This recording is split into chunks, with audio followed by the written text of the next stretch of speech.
Hello and welcome. This is Japan, and WrestleMania is this weekend. So we're gonna go over night one and two here, and then I'll probably put a video with both of them combined. So you might have a double intro in the middle of stuff. So I guess I guess it works.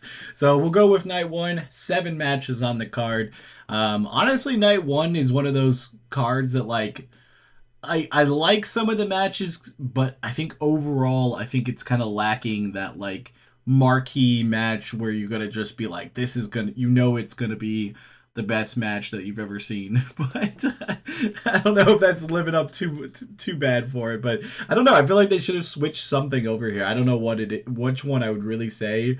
I kind of feel like the ladder match or the Obafemi match would have been better on night one, just to kind of, I don't know, maybe spicing it up a little bit. But let's go over the card. We'll go over the matches and who we think is going to win. So let's start off with the first match for the night. The Vision with IShowSpeed versus the Usos and LA Knight.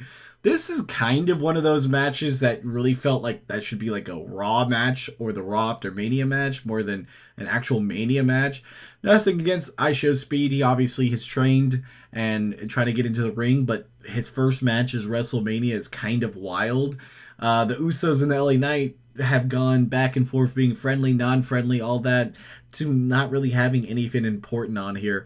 Honestly, they should have just made this a tag team title match. I know they probably are not going to do that because the Usos and LA Knight are going to win, but they could have done it as a weird, technically 6-man, but whoever wins, that team keeps the titles or gets the titles. I don't know. It just feels pointless that we have no tag team championship matches for the men's, and I don't even think we have it on SmackDown tomorrow either. I mean, I could be wrong about that, but I have not seen anything announced other than Julia versus Tiffany Stratton. So, I guess that's what it is.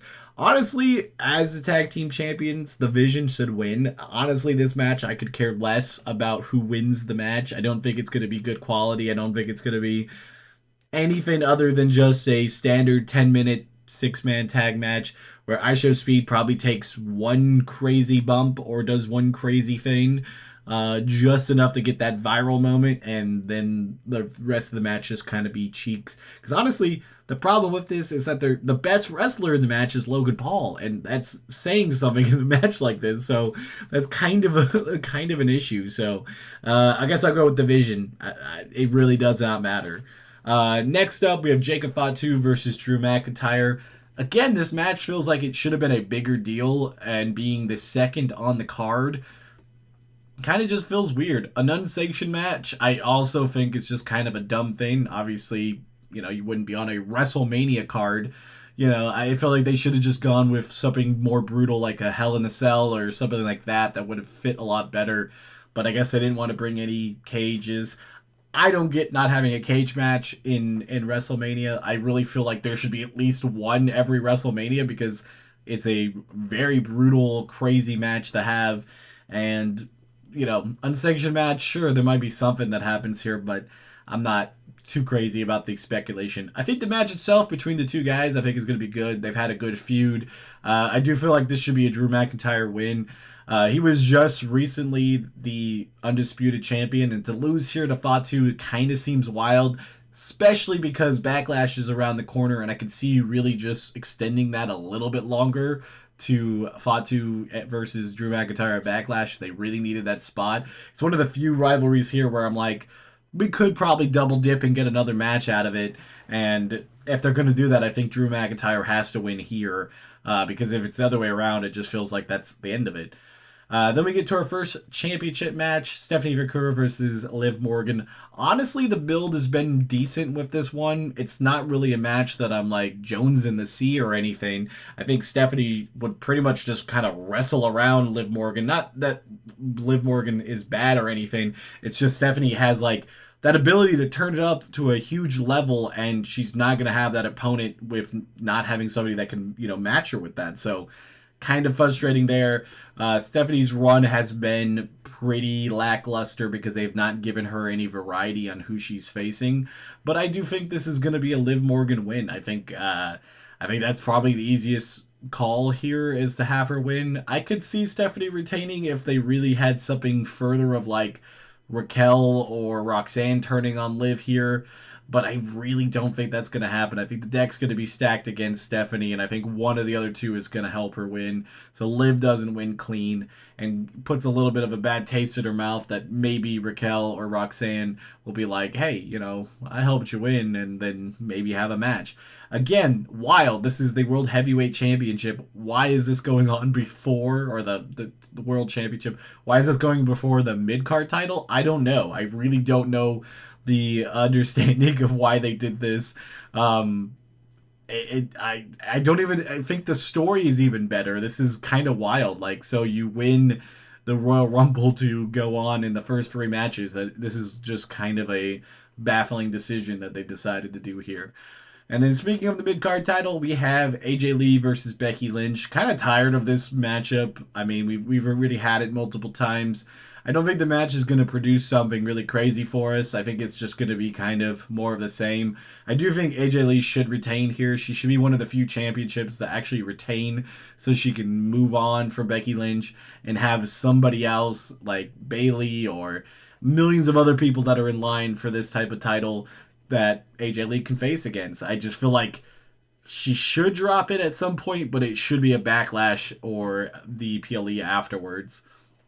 But I think this match I'm not anything too crazy about. Then we get to the women's tag match. We have 3 women's matches in a row here, which is pretty nice, but also leaves it very just empty on the second day.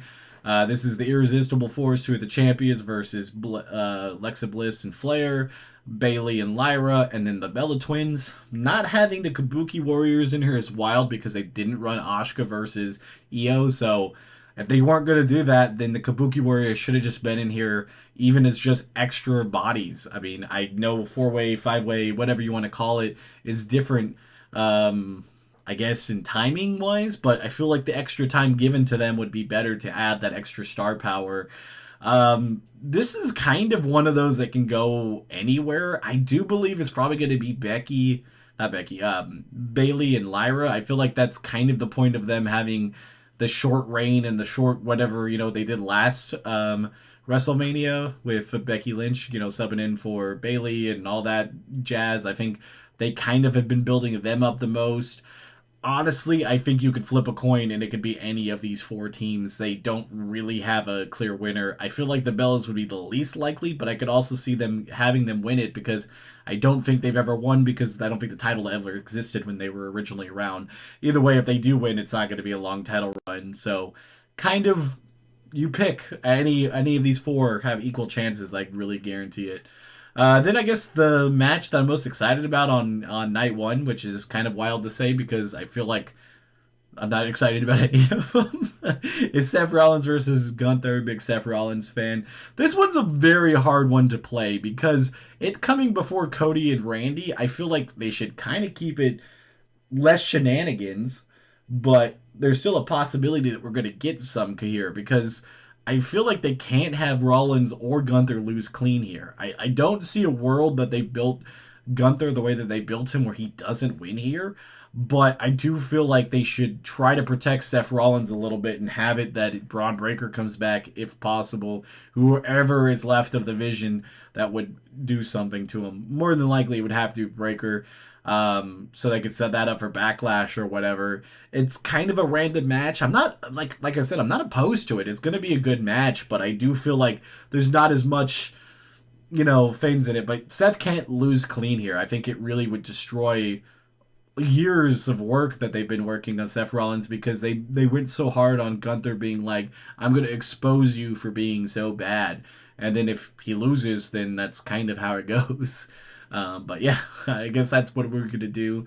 Then we had Cody Rhodes versus Randy Orton as the main event with Pat McAfee. They added on the little speculation if Orton loses, Pat McAfee has to leave professional wrestling immediately or permanently. I don't think they're going to do that. I think this is an easy right off the bat, Randy Orton winning. This is going to be full of shit with probably tons of people coming down. Not tons, but it's probably going to be Pat McAfee kicking Cody Rhodes in the ball. Jelly Roll's music hitting down where he takes out Pat McAfee, so they have a Pat McAfee Jelly Roll match at Backlash. I say this in just the weirdest vein that probably is where they're going with that. But I think Randy ultimately does that. I could possibly see somebody like even remotely crazy saying Kevin Owens, if he's ready to come back, would be the perfect time for him to strike here to give Randy Orton the fame. I honestly would respect that more, that he actually has been talking to Randy Orton this entire time. KO has been talking to Randy Orton. Them two have been talking, and it was had nothing to do with Pat McAfee. It's just a smoke screen that was willing to help them by having all that. I think that aha moment would make it a lot better. Have no clue if Kevin Owens is even remotely ever even going to come back to the business, or would even be able to do a role like that where he could not really have to wrestle but be of like third party thing to it. Honestly, I would prefer that over the whole storyline. I mean, obviously they got to stack the deck against Cody because you can't just have Cody lose clean. I honestly would do that. It's Randy Orton. If anybody can just beat him clean, it should be Randy Orton. They should have barred everybody from ringside. It should have just been Orton versus Rhodes. 25 minutes, Orton just wins the match. I think that's how they should have booked it and really just left off this extra stuff, but that's not how it's going to be because this is the WWE. So I think Randy wins. I think that's kind of the point to get him closer to the record books, get him closer to John Cena. I think all of that just makes a lot of sense. So yeah, that's how it goes. But yeah, we'll go into night two. The video should be up right away. Or if you're watching this, I will be having a two-parter, so that just ignore this little part and skip ahead. But until next time, this has been Japan. Bye, guys.